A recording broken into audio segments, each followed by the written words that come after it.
மக்கள் அனைவருக்கும் வணக்கம்.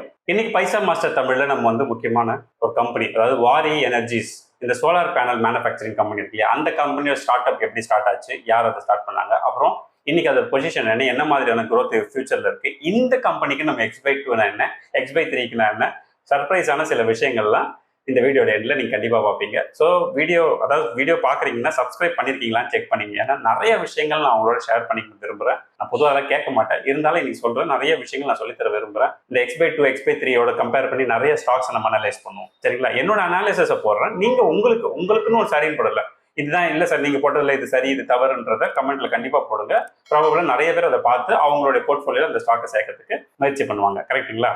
லாஸ்ட் வீடியோ, அதாவது நேத்திக்கான வீடியோல என்ன தவறு நடந்ததுன்னா, நான் எல்லா ஷூட்டுக்கான தேவையான எல்லாம் ரெடி பண்ணிட்டு ஷூட்டை முடிச்சுட்டு அதுக்கப்புறம் பாக்குறேன் என் மைக்கு ஷர்ட்ல பின் பண்ணியிருப்பேன். எப்பவுமே அது பின் பண்ணது கீழே வச்சிருக்கேன், எடுத்து பின் பண்ண மறந்துருக்கேன். அதை மேனேஜ் பண்ணி வேற வழி இல்லாம வீடியோ எடிட்டிங் பண்ண வேண்டியதாச்சு. ஏன்னா எனக்கும் நேற்று இங்க கோயில்ல வெளியே ஒரு கோயில் இருக்கு, ஃபங்க்ஷன், கோயில் திருவிழா. இந்த வெள்ளி சனி ஞாயிறு இந்த 3 நாள் இங்க ஃபங்க்ஷன் இருக்கிறதுனால ரொம்ப சவுண்ட் இறைச்சலா இருக்கும். அதை மேனேஜ் பண்ணி அந்த கேப்ல எப்படியாவது வீடியோ எடுத்துணுமே நினைச்சு எடுத்துட்டேனே தவிர அவசரத்துல மைக்க மாட்ட மறந்துட்டேன். இதான் நடந்த மிஸ்டேக், சாரி. கம்யூனிட்டியில என்ன சொல்லி கொடுப்பீங்க அப்படின்னு கேக்குறீங்க. கம்யூனிட்டி அப்படின்ற வார்த்தைக்கு அர்த்தமே, அதாவது இன்வெஸ்ட்மெண்ட்டும் பண்ணணும், அதுக்கு ஒரு டார்கெட்டும் கிடைக்கணும், அந்த டார்கெட்டை நம்ம அச்சீவ் பண்றதுக்கு மாசம் மாசம் நான் எவ்வளவு எடுத்து வைக்கணும், பிளஸ் இதுல என்னென்ன ப்ரோட்டோகால்ஸ் நான் ஃபாலோ பண்ணி என்னோட எமோஷனலை எப்படி நான் கண்ட்ரோல் பண்ணணும் அப்படிங்கிற விஷயங்கள்லாம் உள்ள இருக்கக்கூடிய பல பேருக்கு நல்லா தெரியும் நினைக்கிறேன். கம்யூனிட்டி மெம்பரா இருந்தீங்கன்னா ஒரு ஹார்ட் அண்ட் சிம்பிள் போடுங்க, சோ தட் நிறைய பேருக்கு இது புரியும் நான் எவ்வளவு பேர் இருக்காங்க அப்படின்ட்டு. நம்ம எல்லாம் ஒன்னா இருந்தாலே பாதி பிரச்சனை முடிஞ்சிடும், புரியுதுங்களா? அந்த மாதிரி ஒரு விஷயத்துக்குள்ள வாங்க அப்படிங்கிறது அது கம்யூனிட்டி. ஃபண்டமெண்டல் அனாலிசிஸ்ல இருந்து நீங்க அனலைஸே பண்ணலன்னா கூட நம்மளோட போர்ட்டலே உங்களுக்கு பல விஷயங்கள் அனலைஸ் பண்ணி கொடுத்துரும். இருந்தாலும் அது எப்படி அனலைஸ் ஆயிருக்குன்னு வெரிஃபை நீங்க பண்ண போதும், ஒரு கத்துக்க விரும்புறப்ப. இது சில டைம் இல்லை அதெல்லாம் அப்படின்றவங்க அதெல்லாம் அவாய்ட் பண்ணிட்டு அதுல இருக்க பர்டிகுலர் இந்த 3.5 ஸ்டார் ரேட்டிங்க்கு மேல இருக்கக்கூடிய ஸ்டாக்ஸ் எல்லாம் ஐடென்டிஃபை பண்ணி எப்பெல்லாம் அது அண்டர் வேல்யூ அண்ட் ஈக்குவல் வேல்யூக்கு வருதோ அப்போ கன்சிடர் பண்ணாலே போதுமானது. நீங்க வேற எதுவுமே பண்ணவே வேண்டாம், புரியுதுங்களா? இல்ல எனக்கும் கொஞ்சம் இன்ட்ரெஸ்ட் இருக்கு, நானும் கொஞ்சம் பார்ட்டிசிபேட் பண்ண விரும்புறேங்கிறவங்க வி கேன் ஜாயின் இந்த வார் ரூம், நிறைய விஷயங்கள் டிஸ்கஸ் பண்ணலாம். அதான் வார் ரூம் உடைய பாயிண்ட். நாளைக்கு ஞாயிற்றுக்கிழமை காலையில 9 to 12 வார் ரூம் இருக்கு இந்தியன் டைம் படி. ஸோ ஜாயின் பண்ண விரும்புறவங்க ஜாயின் பண்ணிக்கோங்க. உங்களுக்கு லிங்க் நீங்க போர்ட்டல்லையே உங்களுக்கு ஆப்ஷன் இருக்கும், அதை கிளிக் பண்ணி வாங்க. நான் உங்களுக்கு 2-3 ஐடி கன்சாலிடேட்டடா தான் பண்றேன், அதனால ஒன்னு இல்லைன்னா ஒன்று உங்களுக்கு கனெக்ட் ஆகிடும். சரியா? ரைட். அடுத்த கேள்வி என்னன்னா, நான் 130 ரூபாய்க்கு, அதாவது 3000 ஷேர் 3010 ஷேர் வரைக்கும் நான் என்ன பண்ணிருக்கேன், கியூபிட் ஸ்டாக் வாங்கி வச்சிருக்கேன். இப்போ நான் கிட்டத்தட்ட 4 lakh rupees ப்ராஃபிட்ல இருக்கேன், நான் என்ன பண்ணணும் அப்படின்னு கேட்குறீங்க. இந்த சூழ்நிலை உங்களோட விருப்பம். நான் சொல்றேன், இது உங்களோட ஓன் ரிஸ்க். நானுமே கன்சிடர் பண்ணியிருக்கிறேன். அப்போ பெரிய வால்யூம் பண்ண 50% ஸ்டாக் நான் எக்ஸிட் கொடுத்துட்டு அது எல்லாத்தையுமே கல்யாணம் கன்வெர்ட் பண்ணிட்டேன். ஓகேங்களா? அப்போ என்ன ஆயிடுச்சுன்னா, கிட்டத்தட்ட நான் போட்ட ப்ராஃபிட்டை விட நான் போட்ட காசை விட அதிகமாகவே என்ன பண்ணிட்டேன், ப்ராஃபிட் புக் பண்ணி எடுத்துட்டேன். வெளியே எடுத்து நான் கல்யாணத்தில் மூவ் பண்ணி வச்சிருக்கேன். பிளஸ் இன்னும் கொஞ்சம் இந்த சாந்தி கோல்டு மாதிரியான ஸ்டாக்குமே அப்பதான் நான் என்ன பண்ணேன்னா ஒரு 1000 யூனிட் கன்சிடர் பண்ணேன். நீங்களும் என்ன பண்ணலன்னா ஒரு போர்ஷன் ஆஃப் இது இந்த மாதிரி கல்யாணுக்கோ, ஒரு போர்ஷன் ஆஃப் இது சாந்திக்கோ, இந்த மாதிரி நீங்க பிளான் பண்ணி நீங்க எக்ஸிட் கொடுத்தீங்கன்னா ஒரு 25% வச்சுக்கோங்க. 25% வச்சுட்டு மீதி இருக்கு 75 இந்த மாதிரி வேற சில நிறுவனங்கள் இப்போ மொமெண்டம்ல இருக்கக்கூடிய சில ஸ்டாக்ஸ்ல இன்வெஸ்ட் பண்ணி வைங்க. That will be for better for you. ஓகேவா? வாரி எனர்ஜி நம்மளோட கம்யூனிட்டியில் கவனிச்சோம்னா ஃபாலிங் நைஃப் மாதிரி தெரியும். ஆக்சுவலா அது ஃபாலிங் நைஃப்லாம் ஒன்றும் இல்லை. ஸ்டாக் லிஸ்ட் ஆன தேதியிலேயே போன ஒரு வருஷத்துக்கு முன்னாடி ஸ்டாக் லிஸ்ட் ஆகும் 2024 ஆரோன்னு நினைக்கிறேன். 2500 ரூபாய்க்கு தான் இந்த ஸ்டாக் லிஸ்ட் ஆச்சு. ஸோ 2500 ரூபாய்க்கு லிஸ்ட் ஆன கம்பெனி இன்னைக்கு 2600 ரூபாய் அந்த ரேஞ்ச் தான் செல் ஆயிட்டு இருக்கு. அப்ஸ் அண்ட் டவுன்ஸ் அதாவது மொமெண்டம் கிடைக்கல. அதுக்கு மொமெண்டம்னு சொன்னாதான் அது வால்யூம் கிடைச்சு அது என்ன ஆகும்னா ஃபிளரிஷ் ஆக ஆரம்பிக்கும். அந்த மாதிரியான சூழ்நிலை எதுவும் இங்கே அமையலைங்கிறத நம்ம பார்த்துட்டு. ஆனா இதெல்லாம் நீங்க எப்படி எடுத்துக்கணும், என்னென்னலாம் பண்ணணும், இது நம்ம மொமெண்டம் கிடைக்குமா அப்படிங்கிறதெல்லாம் நான் இன்னைக்கு உங்களுடைய அனாலிசிஸ் வீடியோல X/2 X/3 கால்குலேஷனோட சேர்த்தே நான் போடுறேன். ஜஸ்ட் கோ த்ரூ பண்ணிக்கோங்க. இந்த கம்பெனியோட founder and managing director Hitesh Chimanlal Doshi, இவர் தான் இந்த கம்பெனியை ஸ்டார்ட் பண்ணார். அப்படின்னா இதுக்கு முன்னாடி இந்த கம்பெனி என்னவா இருந்தது, எப்படியான பிசினஸ்ல இருந்து இந்த கம்பெனிக்கு அது மைக்ரேட் ஆச்சுங்கிறதையும் நீங்க தெரிஞ்சுக்கணும்னு நினைச்சீங்கன்னா நான் உங்களுக்கு சொல்றேன். 1967 மகாராஷ்டிரால பிறந்தவர் தான். பிகாம் படிக்கணும் அப்படிங்கிறது மும்பைல படிச்சிருக்காரு. ஒரு 5000 ரூபாய் கடன் வாங்கி என்ன பண்ணிருக்காரு அப்படின்னு கேட்டீங்கன்னா, ஒரு சொந்தக்காரன் கிட்ட கல்லூரியில படிக்கும்போதே ஒரு 5000 ரூபாய் கடன் வாங்கி அந்த கடன் காசை திருப்பி கொடுக்கறத வாங்குறாரு. வாங்கினவர்கிட்ட இது திருப்பி கொடுக்க வேண்டிய காசு கையில கிடைச்சிருச்சு. ஆனா அங்க ஒரு மார்க்கெட் இருக்குல்ல, இந்த மாதிரி எலக்ட்ரானிக் மார்க்கெட்ஸ் இருக்குல்ல, அதாவது நாக் தேவி மார்க்கெட்னு சொல்லுவாங்க. அந்த இடத்துல நிறைய கேட்ஜெட்ஸ் கிடைக்க ஆரம்பிச்சது. டெம்பரேச்சர் செக் பண்றது, இந்த மாதிரியான விஷயங்களுக்குலாம் நிறைய கேட்ஜெட்ஸ் கிடைச்சதா அவர் பார்த்தாரு. ஏன் நம்ம இந்த இடத்துல ஹோல்சேல்ல வாங்கி நாம கொண்டு போய் லோக்கல்ல இருக்கக்கூடிய ரீட்டைல்ஸ்ல விற்க கூடாது. அப்ப படிக்கும்பொழுது என்ன பண்றாருன்னா, மாசம் 5000 ரூபாய் முதலீடு பண்ணி மாசம் 1000 ரூபாய் சம்பாதிக்கிறார். அப்படியான இவர் தான் வாரி அப்படிங்கிற அந்த பேர் வச்சு வாரி இன்ஸ்ட்ருமெண்ட்டுங்கிற பேர்லயே ஒரு கம்பெனி ஆரம்பிக்கிறாரு. அதை இன்னும் பெட்டரா, அதாவது அவங்க எங்கெல்லாம் வாங்குவாங்களோ அந்த இடத்துல இருந்து டைரக்டா இம்போர்ட் பண்ணி அந்த பிசினஸ் பல இடங்களுக்கு கொண்டு போறாரு. அவருக்கு வெளிநாட்டுக்கு போறதுக்கு வாய்ப்பு கிடையாது. அதாவது ஜெர்மன்ல ஒரு சோலார் எக்ஸிபிஷன் நடக்குது, அதுக்கு ஒரு வாய்ப்பு கிடைச்சு போறாரு. சரி, அங்கே ஏதாவது இன்ஸ்ட்ருமெண்ட் கிடைச்சா வாங்கிட்டு வந்து நம்ம வியாபாரம் பண்ணலாம் நினைச்சிருப்பாரோ என்னமோ. ஆனா அந்த சமயத்துல அவருக்கு ஒரு பெரிய டேர்னிங் பாயிண்ட் என்னன்னா, எதிர்காலமே இந்த சோலாரை நம்பிதான் இருக்க போகுது. அதாவது ரெனியூவபிள் எனர்ஜி நோக்கி தான் இந்த மொத்த உலகமே நகரும். இன்னைக்கு இருக்கக்கூடிய ட்ரெடிஷனல் லெகசி விஷயங்கள்ல இருந்து வெளியே வருவாங்க அப்படின்னு அவர் நம்பினாரு, தீர்க்கமா நம்பினாரு. அதுதான் அங்க இருக்கக்கூடிய மிக முக்கியமான டேர்னிங் பாயிண்டா முடிஞ்சது. அதுக்கப்புறம் அவர் என்ன பண்றாருன்னா, தங்கிட்ட அவ்வளவு பெரிய அமௌண்ட் இல்லை, இருந்தாலும் ஒரு பிசினஸ் ரன்னிங்ல இருக்கிற ஒரு பிசினஸ் என்ன பண்றாரு, 85 கோடி ரூபாய்க்கு ஒரு சுவிட்சர்லாந்து கம்பெனிக்கு வித்துறாரு. சரிங்களா? வித்து வந்த காசுல ஒரு பெரிய யூனிட், அதாவது சோலார் மேனுஃபேக்சரிங் யூனிட்டை லான்ச் பண்ணாரு. அதுதான் முதல்ல அவர் ஆரம்பிச்சது. குஜராத்ல 30 மெகாவாட் கெப்பாசிட்டி இருக்கக்கூடிய ஒரு சோலார் இதை கொண்டு வராரு. இது கொண்டு வந்ததுக்கு அப்புறம் தான் 2011 இப்படி கொண்டு வந்து அது ஸ்லோ அண்ட் ஸ்டடியா அப்படி போகுது. அதுக்கப்புறம் கவர்மெண்ட் மானியம் கொடுக்குது. 2014 அப்புறம் சோலார் ஸ்கீம்ஸ்க்கெல்லாம் மானியம் அதிகமாக கிடைக்க ஆரம்பிச்சது.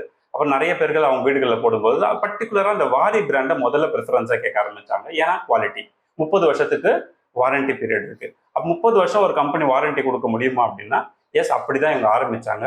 அதுக்கப்புறம் இப்போ நீங்க பார்த்துட்டீங்க, சில்வர் பிரைஸ் ஏறது, அது இதுன்னு ஜியோ பாலிட்டிக்ஸ் எல்லாம் இருக்கும் தான். ஆனால் எதிர்காலம் இந்த ரெனியூவபிள் எனர்ஜி நோக்கி நகரும்னு என்னைக்கு அவர் அன்னைக்கே கணிச்சு தன்னுடைய எக்ஸிஸ்டிங் பிசினஸை வித்துட்டு அவர் இந்த பிசினஸ் உருவாக்குறாரு. நம்ம சின்ன விஷயம் செய்யறோமா பெரிய விஷயமா செய்யறோமான்றது இல்ல, எதையுமே தொலைநோக்கு பார்வையோட அணுகி அதுல நேர்த்தியான அணுகுமுறையை உள்ள கொண்டு போனீங்கன்னா நீங்களும் ஒரு நாள் இல்லைன்னா ஒரு மிகப்பெரிய பிசினஸ் மேனாவோ வர முடியும். அப்படிங்கிறதுக்கு இவரெல்லாம் ஒரு இன்ஸ்பிரேஷனா. இன்னைக்கு இருக்கக்கூடிய சூழ்நிலையில இந்த கம்பெனியோட ROI 26%. அதாவது தங்கிட்ட இருக்கக்கூடிய கேபிட்டல்ல எவ்வளவு பர்சன்டேஜ் ஆஃப் இது ஏர்ன் பண்றாங்கன்னா 26% ஏர்ன் பண்றாங்க. அதுக்கப்புறம் ROC கவனிச்சிங்கன்னா கிட்டத்தட்ட 32% இருக்கு. இது பிரைஸ் டு ஏர்னிங் அதுதான் ரொம்ப அட்ராக்டிவ். இன்னைக்கும் சரி 20க்கு கீழே இருக்கு, 20, 19 அந்த ரேஞ்சுக்கு இருக்கு. டெப்ட் டு ஈக்விட்டி ரொம்ப ஓரளவு குறைச்சிட்டாங்க, 0.22 இருக்கும்னு நினைக்கிறேன். அதுக்கு கீழே இல்லை. ப்ரமோட்டரோட ஷேர் ஹோல்டிங் பேட்டர்ன் கவனிங்க, கிட்டத்தட்ட 64% இருக்கு. இதெல்லாம் இந்த கம்பெனியோட கான்செப்ட். இப்போ போன 3 வருஷத்துல மட்டும் இந்த கம்பெனி கிட்டத்தட்ட 200% க்ரோ ஆயிருக்கு. ஃபினான்ஷியலா சொல்றேன். ஸோ நீங்க இந்த மாதிரியான ஸ்டாக்ஸ் எல்லாம் பார்க்கும்போது இதெல்லாம் கன்சிடர் பண்ணிட்டீங்க. இப்போ அடுத்த கேள்வி என்னன்னா, இந்த கம்பெனிக்கு என்ன மாதிரியான ஃபியூச்சர் ஸ்கோப் இருக்கு அப்படின்னு பார்த்தோம்னா, அடுத்த 3 வருஷத்துக்கு எந்த ப்ரெஷருமே இல்லை. ஏன்னா இன்னைக்கு அவங்க கையில் இருக்கக்கூடிய ஆர்டர்ஸ் மட்டுமே 60,000 கோடி ரூபாய்க்கு மேல இருக்கு. பிளஸ் யூஎஸ்ல ஒரு அடிஷனல் யூனிட் ஒன்று லான்ச் பண்ணிட்டாங்க. அதை எக்ஸ்பேண்ட் பண்ண போறாங்க. அந்த எக்ஸ்பேன்ஷன் ப்ராசஸும் முடிய போது சப்ளை கான்செப்ட்ஸ் இருக்கு, அங்கேயுமே பண்ணுவாங்க. ஏன்னா பல நாடுகள்ல இது தவிர்க்க முடியாத ஒரு விஷயமா மாறிட்டு வருது சோலார் பேனல் அப்படிங்கிறது. அதுல இந்த கம்பெனிக்கு நல்ல குவாலிட்டி, டிசிப்ளின்டு ப்ராடக்ட் கொடுக்கறதுலையும் சரி, அதை சப்ளை பண்றதுலையும் சரி, எந்த விதமான ப்ரெஷரும் இல்லாம போறதுனால இது இன்னுமே நிறைய வரும். இந்தியாவிலுமே கூட இப்போ இந்த PM சூரியகர் அந்த ஸ்கீம்ல நிறைய பேர்கள் அவங்களோட வீடுகள்ல அப்கமிங், நான் சொல்றேன் பாருங்க, இன்னைக்கு கிட்டத்தட்ட 1% கூட அச்சீவ் பண்ணல. நம்ம சோலார் பேனல் வீடுகள்ல அமைக்கணும்னு சொல்லியிருக்கோம். மொத்த வீடுகளோட எண்ணிக்கையை கூட்டி கழிச்சு பார்த்தீங்கன்னா நாட் ஈவன் 1% நம்ம அச்சீவ் பண்ணல. அப்ப இன்னும் எவ்வளவு ஸ்கோப் இருக்கு பாருங்க. ஒரு 20% மக்களாவது அடுத்த 10 வருஷத்துல வருவாங்கன்ற நம்பிக்கையோட பார்க்கும்போது அடுத்த 10 வருஷத்துக்கு இந்த ஸ்டாக் எல்லாம் எனாமஸ் growth நோக்கி நகரும். இன்னுமே உங்களுக்கு இந்த இருக்கக்கூடிய ஆலைகள் யூனிட்ஸ் எல்லாம் பத்தவே இது மாதிரி கிட்டத்தட்ட 5 to 10 டைம்ஸ் என்ஹான்ஸ் பண்ணுவாங்க. அப்படி பண்ணாதான் அவங்க ப்ராப்பர் டைமுக்கு டெலிவரி கொடுக்க முடியும். இதுல 2 விஷயம் இருக்கு. ஒன்று உள்நாட்டு தேவை பூர்த்தி செய்யணும், இன்னொன்று வெளிநாட்டுக்கும் எக்ஸ்போர்ட் பண்ணணும். 2 கான்செப்டை பார்க்கும்போது இவங்க பெரிய லெவலுக்கு அடுத்த 10 வருஷத்துல வரதுக்கான வாய்ப்புகள் இருக்கு. மொரோவர் இவர் படிக்கும்போதுல இருந்து இந்த மாதிரியான பிசினஸ் மாதிரியான விஷயங்களை செய்த ஒரு நபர் அப்படிங்கிறதுனால நிச்சயமா அடுத்த 10 வருஷத்துக்கு எந்த ப்ரெஷரும் இருக்க வாய்ப்புகள் இல்லை என்பதையே நம்மளால புரிஞ்சுக்க முடியுது. இந்த கம்பெனியுடைய கேபெக்ஸ் கிட்டத்தட்ட 30,000 கோடி ரூபாய்க்கு டார்கெட் பண்ணியிருக்காங்க. ஸோ இதை வச்சு என்ன பண்ண போறாங்கன்னா, ஒரு சிட்டியில ஒரு இடத்துல அங்கங்க மேனுஃபேக்சரிங் யூனிட் போடும்போது சப்ளை இமீடியட்டா கிடைக்கும். இப்போ நான் குஜராத்ல இருக்கக்கூடிய அந்த சோலார் பேனல் தமிழ்நாட்டுக்கு ஆர்டர் போட்டோம்னா அது கிடைக்கிறதுக்கான சப்ளை கான்செப்ட் ரொம்ப டிஃபிகல்ட்டா இருக்கும். அதுவே நம்ம ஒரு லொகேஷனுக்கும் தேவையான யூனிட் அங்கங்க போடும்போது இன்னும் பெட்டரான ஃபாஸ்டஸ்ட் டெலிவரி கொடுக்க முடியும் அப்படிங்கிறது ஒன்று. நெக்ஸ்ட் கப்பல் ஆஃப் இயர்ஸ்க்கே 30,000 கோடி டார்கெட் வச்சிருக்காங்க அப்படிங்கிறது தான் இங்க விஷயம். ஸோ வெளிநாட்டுல இருந்து தான் நம்மள இதுக்கு முன்னாடி எல்லாம் பார்த்தீங்கன்னா சோலார் அப்படின்னாலே சைனால இருந்து தான் இம்போர்ட் பண்ணோம் அப்படிங்கிற காலம் மாறி இன்னைக்கு இந்தியால இருந்து எக்ஸ்போர்ட் ஆயிட்டு இருக்கு. ஏன்னா குவாலிட்டி. மகாராஷ்டிரா இருக்கு, நாக்பூர், குஜராத், அமெரிக்கா, அது மாதிரி பல ஊர்களில் பண்ணியிருக்காங்க. இன்னும் பேட்டரி மேனுஃபேக்சரிங் இருக்கு. எதிர்காலத்துல நான் சொல்றேன் பாருங்க, எதிர்காலத்துல இந்த மாதிரி கிரீன் சம்பந்தமான இருக்கு இல்லையா, இந்த மாதிரியான விஷயங்கள் தான் மக்களால் ஆதரிக்கப்படும். கவர்மெண்ட்டுமே அதுக்கு நிறைய மானியங்கள் கொடுத்து அதை சப்போர்ட் பண்ணுவாங்க. த மீன் டைம் சரியான டைம்ல என்டர் பண்றோமான்றத நம்ம பார்க்கணும். எந்த வகையில் பார்த்தாலும் இந்த கம்பெனி பாசிட்டிவான ஒரு நோட்ல இருக்குங்கிறது. ஆனால் ஷேர் பிரைஸ் பார்த்தீங்கன்னா ஒரு சைட் வேல தான் இருக்கு. சைட் வேனா எப்போ லிஸ்ட் ஆன டேட்ல இருந்து இன்னைக்கு வரைக்கும் சைட் வேல தான் உட்காந்துருக்கு, எந்த விதமான மாற்றமும் இல்லை. ஸோ அதுக்கு முன்னாடி நம்ம என்ன செக் பண்ணிக்கலாம்னா இந்த கம்பெனில மியூச்சுவல் ஃபண்ட்ஸ் ஏதாவது இன்வெஸ்ட் பண்ணியிருக்காங்களா அப்படிங்கிறத பார்த்துக்கணும். மியூச்சுவல் ஃபண்ட்ஸ்ல கிட்டத்தட்ட 2.8% 2.9% வரைக்கும் இன்வெஸ்ட் பண்ணியிருக்காங்க. ஏன்னா இப்போ லேட்டஸ்ட்டாக வந்த கம்பெனி, ஒரு 1.5 வருஷத்துக்குள்ள வந்த ஒரு லிஸ்டான ஒரு கம்பெனி அப்படிங்கிறதுனால இவ்வளவுதான் இருக்கும். கொஞ்சம் கொஞ்சமாக தான் அவங்களும் அந்த கம்பெனி மேல ஒரு நம்பிக்கை வச்சு வருவாங்க. ஆனா மொமெண்டம் எடுக்கிறதுக்கு ஒரு சின்ன சின்ன விஷயங்கள்லாம் கேப்ஸ் இருக்கணும். அந்த இடத்துல இன்னமும் அதுக்கான வாய்ப்புகள் இருக்கு அப்படிங்கிறத பார்க்க முடியும். லிஸ்ட் ஆன தேதியிலேருந்து இன்னைக்கு வரைக்கும் அதில் பி கீழ் நோக்கி வந்த மாதிரி இருக்கும். ஆக்சுவலா ஷேர் பிரைஸ் சைட்வே தான் எடுத்திருக்கு, ஆனா பி மட்டும் கீழ் நோக்கி நகர்ந்த மாதிரி இருக்கும். நம்ம இந்த கம்பெனியுடைய ஆனுவல் ரிசல்ட்டை பார்க்கலாம், அதாவது ப்ராஃபிட் அண்ட் லாஸ் பார்க்கலாம். 25 ரூபாய், அதாவது 25 ரூபாய் அர்னிங் பர் ஷேர்ல இருந்து இன்னைக்கு படிப்படியா வளர்ந்து 132 ரூபாய் 2026 மார்ச். இப்போ 139 ஆயிடுச்சு. இந்த கோட்டரோட சேர்த்து கம்பேர் பண்ணும்போது 139 ஆயிடுச்சு. இருந்தாலும் நீங்க பார்க்க வேண்டியது இந்த 132 ஞாபகம் வச்சுக்கோங்க. 132 இந்த கம்பெனி இயர் ஆன் இயர் சேல்ஸ்லயும் ப்ராஃபிட்லயும் எப்படி க்ரோ ஆகுறாங்க அப்படின்னு பார்த்தோம்னா அரௌண்ட் 100% வருஷம் இன்க்ரீஸ் ஆகுறாங்க அப்படிங்கிற மாதிரி காட்டுது. நம்ம அப்படி எடுக்க வேண்டாம், நாம வந்து கம்மியாவே எடுத்துக்கலாம். சேல்ஸ்லயும் பாருங்க 58%, 69% அந்த மாதிரி இன்க்ரீஸ் ஆயிருக்கு. அப்புறம் நெட் ப்ராஃபிட்லயும் 100%, 81% அந்த மாதிரி வருஷம் ஏறிட்டு இருக்கு. ஆனா இந்த கம்பெனியோட ROE கவனிச்சோம்னா 30%, 31, 33 அந்த ரேஞ்ச் இருக்கு. இன்னைக்கு மார்க்கெட்ல இது டிமாண்ட்ஃபுல்லான ப்ராடக்ட் உங்களுக்கு நல்லா தெரியும்.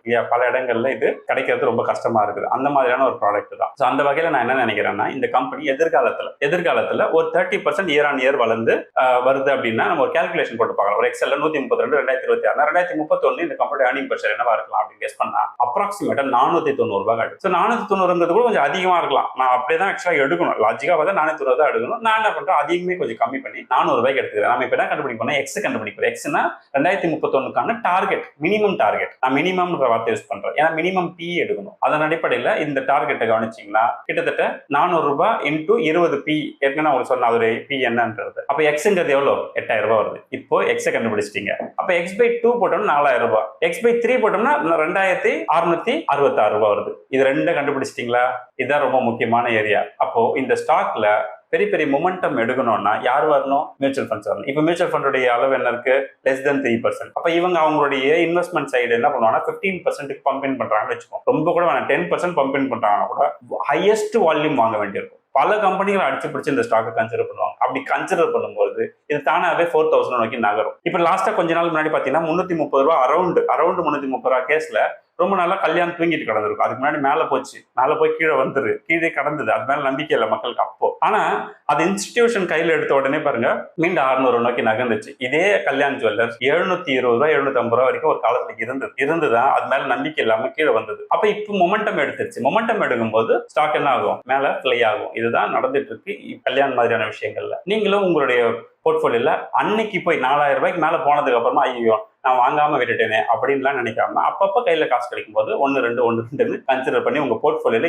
சஃபிஷியன்டான ஒரு 2% நீங்க இந்த மாதிரி ஸ்டாக்ல இன்வெஸ்ட் பண்ணிருந்தீங்க, இந்த மாதிரி சொல்றேன் கம்பெனில இன்வெஸ்ட் பண்ணிருந்தீங்கன்னா எதிர்காலத்துல உங்களுக்கு வாய்ப்புகள் அமையும் பொழுது ப்ராப்பரா அமையும். இந்த company year on year growth என்னங்கிறதுல நீங்க கால்குலேட் பண்ணுங்க. நான் என்னோட மைண்ட் செட்ல என்னோட ஒப்பீனியனை நான் போட்டிருக்கேன். சப்போஸ் உங்களுக்கு வேற ஒப்பீனியன் இருக்குன்னா கமெண்ட்ல கண்டிப்பா மென்ஷன் பண்ணுங்க. ஏன்னா இந்த கம்பெனி வந்து ஆல்மோஸ்ட் டெப்ட் ஃப்ரீ கம்பெனி தான். இன்னுமே அவங்க வந்து 10 டைம்ஸ்க்கு மேல அவங்களுடைய அவங்களோட யூனிட்ஸை இன்க்ரீஸ் பண்ணாம இருக்க வாய்ப்பே இல்லை. ஏன்னா அவ்வளோ டிமாண்ட் இருக்குன்றதை நான் சொல்லியிருக்கேன். ஸோ ஓரளவுக்கு இந்த கான்செப்ட் உங்களுக்கு புரிஞ்சிருக்குன்னு நினைக்கிறேன். எனவே உங்க போர்ட்ஃபோலியோல இது இல்லைன்னா கண்டிப்பா பிளான் பண்ணிக்கோங்க. ஸோ நேத்திக்கு இண்டக்ஷன் மீட்டிங் நடந்தது. நம்ம கம்யூனிட்டியில புதுசாக ஜாயின் பண்ணி இந்த வாரம் ஜாயின் பண்ண கிட்டத்தட்ட 59 பேர் மீட்டிங்ல ஜாயின் பண்ணீங்க. ரொம்ப நன்றி. நிறைய விஷயங்கள் பேசணும். கிட்டத்தட்ட 4 மணி நேரத்துக்கு மேல இண்டக்ஷன் மீட்டிங் போச்சு. நிறைய இந்த ஃபண்டமெண்டல் அனாலிசிஸ் பண்றதுல இருந்து எல்லா விஷயங்களும் நம்ம டிஸ்கஸ் பண்ணோம். ஸோ இந்த x/3 கூட டிஸ்கஸ் பண்ணியிருப்பாங்க. இவ்வளவு விஷயங்களும் நம்ம சொல்லும்போது கம்யூனிட்டிங்கிறது உங்களுக்கு என்ன ஒரு கம்ஃபர்டபுளான ஒரு ஜோனா வந்து நிற்கும். ஸோ நெக்ஸ்ட் 10 இயருக்கு ஃபீல் ஃப்ரீ டு இன்வெஸ்ட்னு சொல்லுவாங்கல்ல, அந்த இடத்துல நீங்க இருக்கலாம். இது வரைக்கும் நான் ஜாயின் பண்ணாதவங்க ப்ளீஸ் டிஸ்கிரிப்ஷன் லிங்க் இருக்கு, கிளிக் பண்ணி ஜாயின் பண்ணிக்கோங்க. டைம் வேஸ்ட் பண்ணாதீங்க. ஸோ நான் எப்பவுமே சொல்றேன், ஃப்ரெண்ட்ஸ் அண்ட் ஃபேமிலிக்கு காசு பணம் கொடுத்து உதவி செய்யறத என்ன பண்ணலாம், இந்த மாதிரி நல்ல இன்வெஸ்ட்மெண்ட்ஸ் ஐடியாஸ் கொடுங்க. அது போதும், வேற ஒன்றும் பண்ண தேவையில்லை. அவன் வாழ்க்கையில மேலே ஒத்துரும். எனவே அடுத்த ஒரு இன்ட்ரெஸ்டிங்கான வீடியோ சந்திப்போம். நன்றி, வணக்கம்.